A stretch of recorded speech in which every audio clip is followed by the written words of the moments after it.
안경 쓰셔도 재즈한 마인드로 살아보자. 마일스 데이비스가 잠깐 멈추더니 정신 차리세요. 녹화 돌아가고 있습니다. 손가락에서 피가 난 장면이에요. 아 진짜?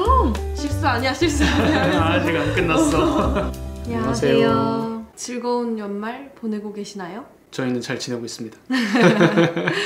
오늘은 저희가 좋아하는 책인 재즈의 계절을 소개해드리려고 합니다. 이렇게 생겼습니다.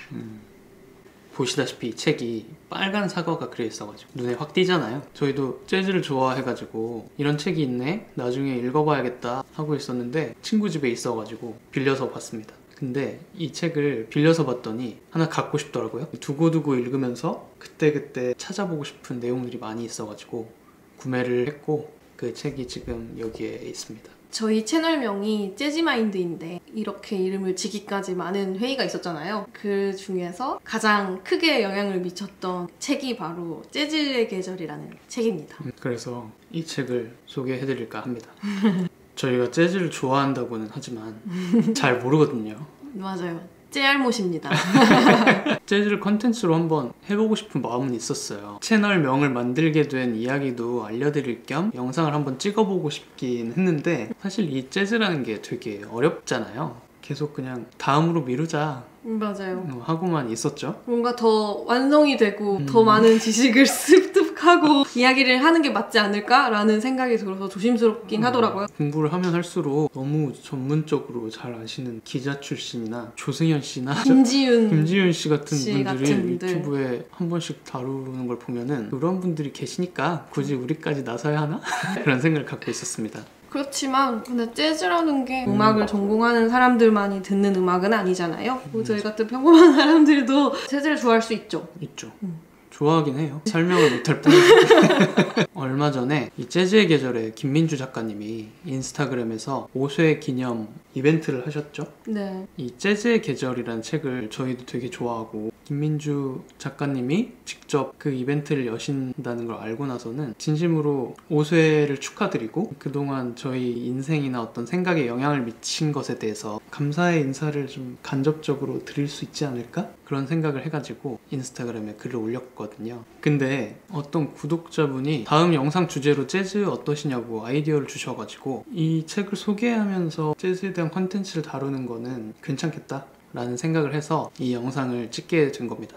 이제 잡담은 그만하고 본격적으로 책 이야기를 해보겠습니다. 네. 이 책의 저자 김민주 작가님 어떤 분이시죠? 김민주 작가님은 재즈는 어디에나 있다라고 알리시는 분이시기도 하고요. 자신을 재즈를 사랑하는 시나리오 작가라고 소개를 하고 있습니다. 본업은 영화계에서 일하시는 시나리오 작가라고 하시네요. 네, 저희가 몇 년 전에 봤던 타다라는 다큐멘터리 영화에서 작가와 편집 감독을 맡으셨다고 해요. 대단하신 분이었어요. 네. 타다 다큐멘터리 OST가 전부 다 재즈로 이루어졌다고 하더라고요. 국내에서는 재즈 피아니스트로 유명하신 윤석철 아티스트가 OST 19곡을 전부 작곡하셨다고 합니다.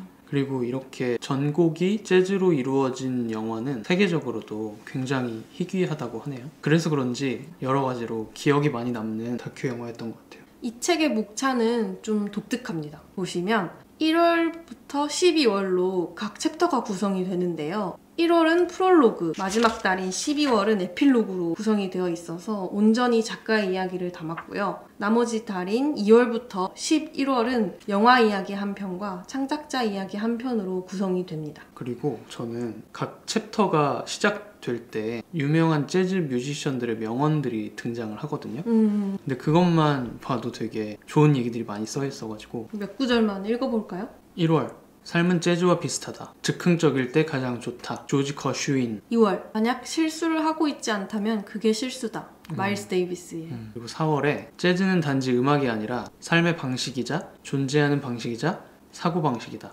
니나 시몬의 이야기였습니다. 마음 같아서는 더 알려드리고 싶은데 사서 읽으실 분들을 위해 참도록 하겠습니다. 1월 프롤로그 시작해보겠습니다. 김민주 작가님이 22살에 파리 여행을 하다가 우연히 들어간 재즈클럽에서 재즈를 듣고 그날 이후로 재즈에 빠지셨다고 하더라고요. 그래서 이 책의 시작이 모든 것은 우연에서 시작된다라는 것 같네요. 프랭키 씨도 우연히 재즈를 접하지 않으셨나요? 맞아요. 저도 대학 시절에 우연히 표가 생겨가지고 재즈 피아니스트 공연을 가게 됐거든요. 그 공연을 보고 재즈 피아노라는 게 있고 내가 클래식보다 이 재즈를 좋아하는 사람이구나 하는 걸 느꼈던 것 같아요. 그 이후로 재즈를 듣게 됐습니다. 모든 일은 우연에서 시작이 되나 보네요. 누군가에게는 이 책이 우연한 기회에 재즈를 좋아하게 해줄 수 있는 책이지 않을까, 그런 의도로 이 책을 쓰신 것 같고 프롤로그부터 그 이야기를 하신 것 같아요. 저는 좋았던 부분이 따로 있거든요. 몇 번의 계절을 지나면서 저는 재즈가 단지 음악이 아니라 하나의 태도 혹은 정신에 가깝다는 것을 서서히 깨달았습니다 라는 부분입니다. 이게 무슨 말이냐면 재즈 밴드 음악이라는 게 각각 다른 악기들로 구성이 돼서 하나의 곡을 완성해 나가는 거잖아요. 이게 좀 클래식이랑 다른 게, 클래식 음악은 작곡가의 의도를 최대한 완벽히 파악을 해서 악보를 틀리지 않도록 끊임없이 연습해서 짠 하고 무대를 펼치는가 하면은, 재즈라는 음악은 주선율 정도만 있고 각각 솔로 파트가 존재하잖아요. 그래서 그 각각의 솔로 뮤지션들끼리 서로의 신뢰나 존중이 굉장히 중요하다고 생각합니다. 맞아요. 저희도 그 재즈 클럽에 갔을 때 쉬는 시간에 베이시스트 분이 오셔서 잘 즐기고 계시냐라고 말을 건네주셨는데 새로 오신 분이 계셔가지고 그날 처음 맞춰보는 거였대요. 맞아. 서로 악기들이 대화하는 거라고 생각해주시면 돼요 라고 말씀을 하시더라고요. 서로 악기가 대화하는 거구나. 어떠한 그런 태도나 정신이 바람직하고 좋다고 느꼈거든요. 신뢰를 바탕으로 조율해 나가는 모습이 굉장히 좋았던 것 같아요. 그리고 재즈에서 다른 음악이랑 가장 차별화되는 부분이 저는 즉흥 연주라고 생각하거든요. 누적된 경험들을 바탕으로 그 현재의 가장 좋은 퍼포먼스를 보여주는 시간이라고 생각을 했거든요. 그런 즉흥성이 삶에 적용해보면 가둬놨던 틀에서 조금은 벗어날 수 있는 사고를 할 수 있게 도와준 게 아닌가라는 부분이 책에도 나와 있고 저희도 그렇게 생각을 하고 있거든요. 그래서 이 김민주 작가님이 이 재즈라는 게 단지 음악의 한 장르가 아니라 삶의 하나의 태도 혹은 정신이라고 표현을 하신 것 같고, 니나 시몬이라는 뮤지션도 비슷한 말을 했죠. 그래서 저희도 이 구절에서 힌트를 얻어서 즉흥적이고 자신의 삶을 살아가는 재즈한 마인드로 살아보자 라는 마음으로 재즈 마인드라고 정하게 된 거죠. 맞아요. 그래서 김민주 작가님도 재즈에서 영감을 얻어서 자기의 인생을 완성해나가고 그걸 어떤 창작물로 보여주는 사람들에게 굉장히 마음이 끌리고 월간 잡지인 재즈피플에 연재를 해오셨다고 하더라고요. 잡지에 실린 내용들을 각색을 하고 추가를 해서 한 권의 책으로 완성하셨다고 합니다. 이렇게 프롤로그의 1월이 끝나고 2월로 넘어갑니다. 2월에는 어떤 내용이 있죠? 제가 좋아하는 마일스 데이비스의 이야기가 나옵니다. 그리고 영화 소울에 대한 얘기도 나오죠. 재즈 뮤지션들의 일화 중에 김민주 작가님이 가장 좋아하는 일화가 재즈 피아니스트 허비 앤콕이 트럼펫 연주자 마일스 데이비스와 합동 공연에서 일어났던 일이라고 설명합니다. 마일스 데이비스가 작곡한 Kind of Blue라는 앨범에 So What이라는 곡을 연주하고 있었대요. 네. 마일스 데이비스가 자신의 그 파트에서 엄청난 솔로를 불어버려가지고 허비 앤콕이 너무 심취한 나머지 자신이 피아노를 칠 부분에서 코드를 완전히 틀렸다고 합니다.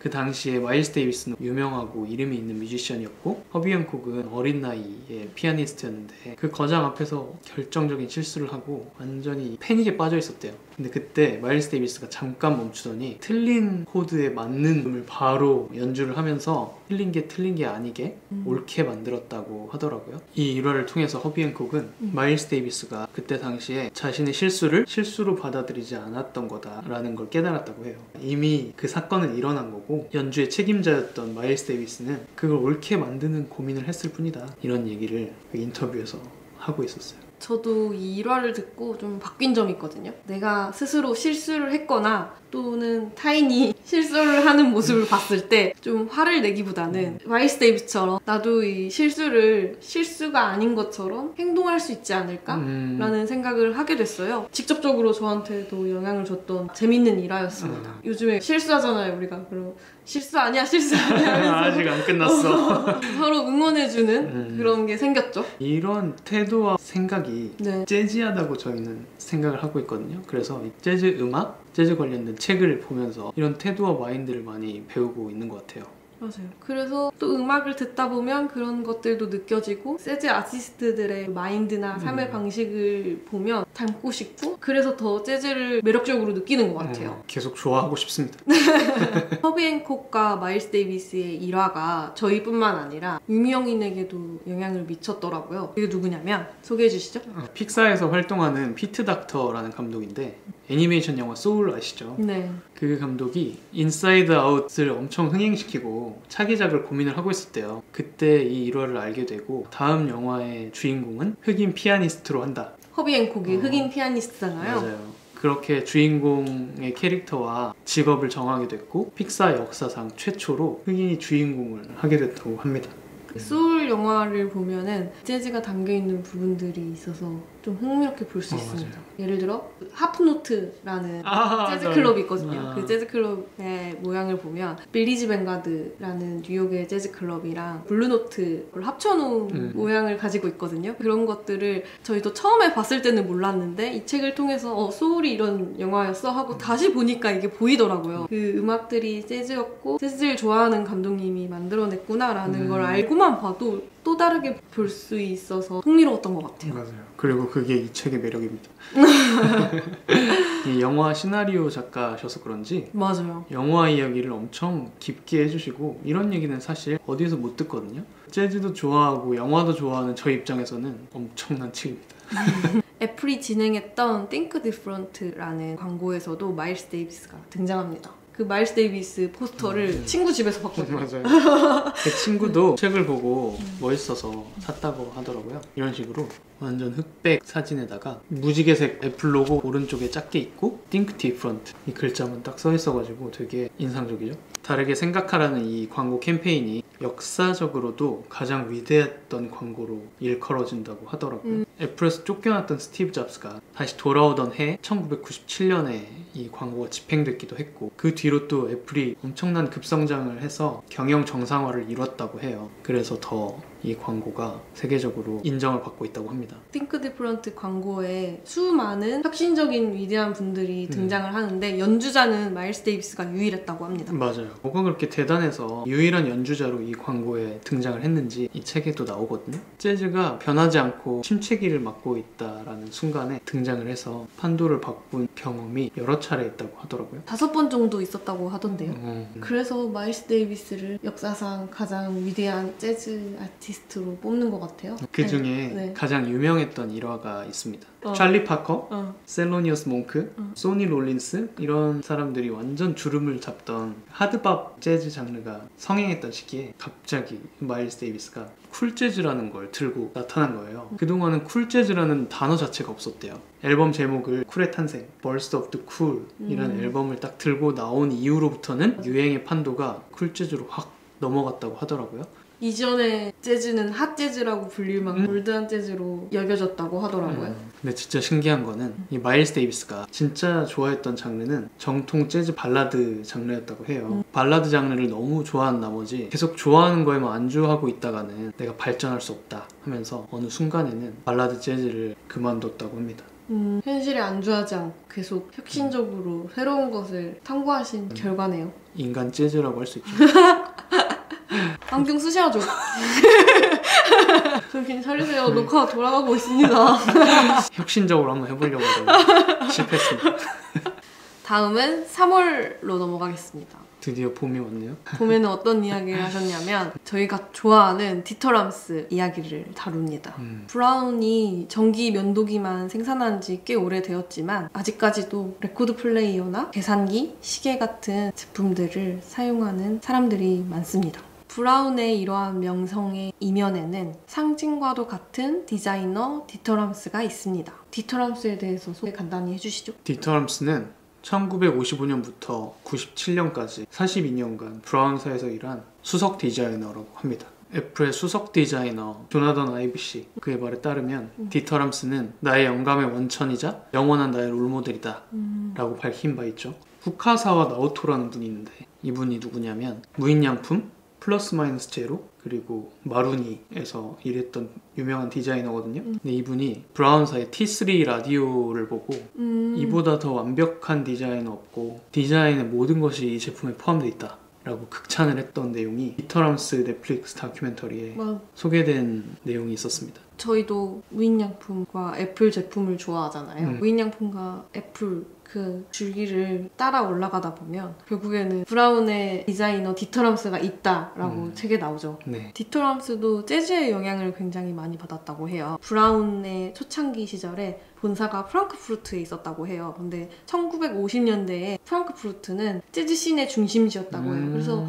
그 브라운사의 형제들과 디터럼스가 재즈를 통해서 취향을 공유하고 맞아. 파티를 즐겼다고 하더라고요. 브라운 형제와 디터럼스는 재즈를 즐기고 듣는 거에서 멈추는 게 아니라 그걸 넘어서 디자인에도 재즈를 접목했다고 해요. 재즈의 어떤 특징을 제품 디자인, 특히 산업 디자인에 녹여냈다고 하니까 재즈가 우리 생활에 밀접하게 가까이 와 있다는 느낌을 받았습니다. 그 대표적인 제품으로는 턴테이블 SK4가 있잖아요. 화장품 말고 네. 턴테이블 이름이죠. 네. 그 당시에 주로 사용하던 나무 소재로 뚜껑을 마감한 게 아니라 플렉시글라스라는 소재를 사용해서 유려한 브라운사의 내부 디자인을 그대로 보여주고 있습니다. 나무 뚜껑을 덜어내고 더 나은 선택을 한 레스벗 베러의 디터럼스의 철학이 느껴지는 대표적인 제품인 것 같거든요. 진짜 이거 디자인을 보면 1954년도에 디자인한 제품이라고 믿어지지가 않아요. 요즘에도 만들기 힘들 것 같은 디자인이에요. 오히려 현대적이라고 느꼈어요. 참 신기한 건 우리가 좋아하는 노래들이 50, 60년대에 만들어진 노래들인데 이런 제품들도 보니까 그 시대에 만들었는데 맘에 들어. 대체 어떤 일이 있었던 거예요? 건축이나 디자인에 관심이 있으시거나 무인양품, 애플 제품 좋아하신다면 이 다큐멘터리 디터럼스도 보시면 좋으실 것 같아요. 4월에는 어떤 분이 소개가 되죠? 4월에는 서울 레코드 페어의 아트 디렉터인 이재민 씨가 소개가 되는데요. 저도 이 책을 통해서 처음 알게 됐고 다른 분들께도 소개해드리고 싶어서 말씀을 드려볼까 합니다. 그래픽 디자인 스튜디오인 FNT라는 곳을 운영하고 계시고 서울 레코드 페어라는 행사가 있더라고요. 네. 12회 정도 열리고 있는데 첫 해 시작할 때부터 지금까지 총괄 디렉터 그리고 그 거대한 포스터 디자인이 있거든요. 네. 그 디자인을 직접 해오신 분이라고 하네요. 그리고 어제 알게 된 사실인데요. 저희 집에 올타임 재즈 명반 가이드북이라는 책이 있는데 이 책에 표지 디자인도 그분이 하신 거라고 써 있어서 굉장히 놀랐습니다. 이분이 뭐 김소월, 윤동준님의 시집도 표지 디자인도 하시기도 하고 다방면의 그래픽 디자인을 하고 계신 것 같더라고요. 그리고 저희가 CWL에서 구매했던 인도로 간 파리지엔 원단의 포스터를 제작하셨더라고요. 매년 그걸 하고 계시다고 하던데요. 이재민 디자이너 역시 열렬한 재즈 애호가라고 하네요. 그래서 이 책이 소개된 거고 특이하게 이 부분은 인터뷰 형식으로 책이 쓰여져 있습니다. 5월 챕터에는 위플래시 영화가 소개되거든요. 저희가 이 위플래시 영화를 2015년도에 광화문 시네큐브에서 본 기억이 있는데요. 그때 당시에는 사실 재즈를 잘 알지 못했기 때문에 재즈 영화라는 생각을 못했었어요. 친구가 최근에 위플래시 다시 봤는데 재즈 영화라 되게 재밌게 봤다. 맞아. 이런 얘기를 해줘서 엄청 충격을 받고 그게 재즈 영화였어? 하고 저희도 다시 봤거든요. 앤드루 역을 맡았던 주인공 마일스 텔러가 직접 드럼을 연주했다고 하더라고요. 대역을 안 쓰고 연주를 했대요. 그 진짜 장난 아니잖아요.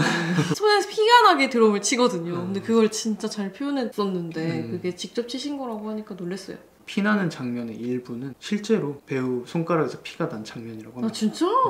나무 위키에 나와 있습니다. 그리고 이 위플래시의 감독이 라라랜드도 만든 감독이거든요. 아 맞아. 저 그 라라랜드도 재즈 영화라는 거 알고 계셨나요? 그 라라랜드를 영화관에서 볼 때는 헐리우드 배경에 잘 만들어진 영화라고 생각했지 그게 재즈 영화라고는 생각을 못했었거든요. 근데 그 재즈 영화라는 사실을 알고 다시 봤어요 집에서. 근데 너무 재밌는 거예요. 그 음악이랑 OST들이 재밌게 들려서 삶이 풍요로워진 느낌이 들더라고요.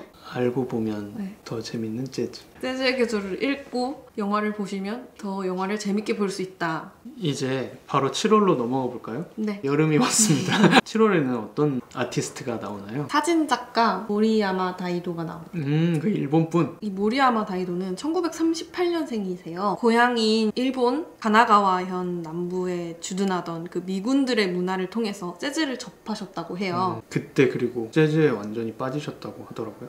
그래서인지 그의 사진과 그의 세계관은 재즈와 많이 닮아있다라고 표현을 하고 있습니다. 흥미로웠던 건그 모리야마 다이도가 리코 카메라 GR 시리즈를 사용하고 계시더라고요. 나도 쓰는데. 반가웠습니다. 그의 GR 카메라가 유명해진 게 이 사진작가 때문이라고 하거든요. 이분은 이 GR 카메라로만 사진을 찍어서 사진집을 내신다고 합니다. 줌도 안 되고 렌즈를 교환할 수 없는 똑딱이 카메라로만 사진을 찍는 사진작가가 그리 많지 않을 것 같거든요. 그거만으로도 굉장히 센세이션한 그런 이슈를 일으켰다고 해요. 이분이 좋은 카메라를 고집하지도 않았고 도쿄 거리를 즉흥적으로 찍었다고 해요. 심지어 이 리코 GR 시리즈의 카메라를 만나게 된 게 그 시기에 선물 받아서 찍게 됐다고 하네요. 근데 써봤더니 나쁘지 않았다라고 해서 리코 카메라를 이용하셨다고 하네요. 이러한 일화를 들어보니까 자유로움과 즉흥성이 재즈와 닮아있는 부분인 것 같아요. 그래서 이분의 작품을 보면 굉장히 재즈가 묻어나 있는 작품이 많다라고 김민주 작가님은 이야기하고 계세요. 그렇게만 들으면 이분이 굉장히 게으른 천재? 이런 느낌이 들잖아요. 근데 20대부터 80대까지 계속해서 사진작가를 하고 계신데 하루도 사진을 찍지 않은 날이 없다고 합니다. 디지털 카메라로 바뀐 뒤로는 하루에 1600장씩 찍고 계신다고 해요. 저는 요즘에 꾸준히 뭔가를 지속적으로 하시는 분들이 정말 대단하다고 느끼고 있거든요. 존경스럽더라고요. 맞아요. 그리고 리코 카메라가 더 좋아졌습니다. 나도 열심히 찍어야겠다 이런 생각이 들더라고요. 저는 무라카미 하루키의 일화가 생각이 나더라고요. 하루키가 일정량의 원고를 정해놓고 매일매일 글을 쓴다고 에세이에서 밝히거든요. 글이 잘 써져도 그 분량을 넘지 않고 글이 안 써져도 어떻게든 그 분량은 채우고 굉장히 규칙적으로 해서 장편 소설을 써내고 있다고 하는데 자신이 지금까지 소설가로 활동을 할 수 있었던 이유는 그런 꾸준함이라고 밝히고 있어요. 그래서 아까 키키씨가 얘기한 것처럼 저도 뭔가 대단하고 잘해서 시작하는 것보다는 그냥 꾸준히 한 그 결과물이 쌓여져 있는 게 대단하다. 맞아요. 요즘에는 그런 생각을 하고 있습니다. 다음은 9월입니다. 벌써 가을이네요. 앙리마티스와 네. 재즈라는 전시가 등장을 합니다. 앙리마티스는 20세기 초에 큰 붓을 이용해서 작업을 하셨고 그로 인해 큰 명성을 얻으셨다고 해요. 불행하게도 관절염이 오셔가지고 더 이상 작업을 못할 지경에 이르렀다고 하는데 그 위기를 어떻게 극복하셨냐면 가위로 종이를 오려냈다고 합니다. 가위 들 힘은 있었나 봐요. 조수 한 명이랑 컷아웃 기법을 이용해서 작품 활동을 계속 할 수 있었다고 하네요. 1943년부터 약 4년간 컷아웃 기법으로 작업하셨던 작품들이 재즈라는 이름으로 묶여서 세상에 발표됐다고 합니다. 앙리마티스의 작품을 보면 실제로 리듬이나 율동이 느껴지거든요. 색종이를 가위로 오리는 작업에서 발현되는 즉흥성이 앙리마티스가 듣는 재즈의 성질과 좀 유사하다라는 생각이 들어서 제목을 재즈라고 정하셨다고 하네요. 저도 2020년에 마이 아트 뮤지엄이라는 미술관에서 그 앙리마티스 특별전 마티스 재즈 앤 티에터라는 전시를 본 적이 있거든요. 그 전시를 보고 신선한 충격을 받았어요.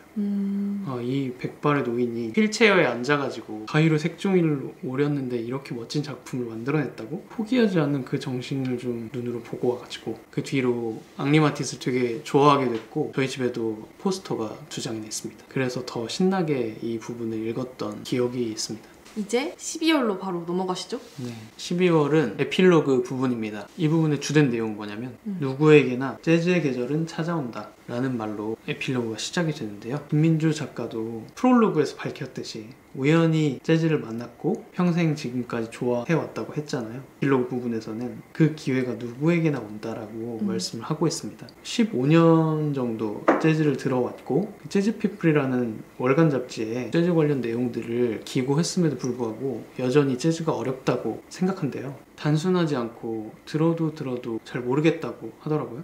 근데 재즈를 어렵다고 느끼는 순간 뒷걸음질 치지 말라고 권유하고 있습니다. 질리지 않기 때문에 오래 사랑할 수 있다고 하네요. 저도 짤못이지만 잘 몰라서 맞아요. 모르는 분야를 조금씩 알아가는 재미가 있어서 재즈의 매력을 느끼는 편이거든요. 김민주 작가님은 재즈 시작이 어려우신 분들을 위해서 길잡이가 될 만한 부록을 만드셨어요. 부록의 내용은 재즈를 즐길 수 있는 공간 10곳과 역사적인 재즈 뮤지션 15명이 소개되어 있습니다. 뒷걸음질 치지 마시라고 준비했다고 하네요. 저의 경우에도 재즈를 접하고는 싶은데 뭐부터 들어야 될지 잘 모르겠더라고요. 근데 옆에서 프랭키가 어떻게 음악을 듣는지를 봤는데 굉장히 도움이 됐던 방법이거든요. 뭔지 알려주시겠어요? 저는 일단 이런 책들에 소개된 네. 예를 들어 뭐 루이 암스트롱 이렇게 써있다.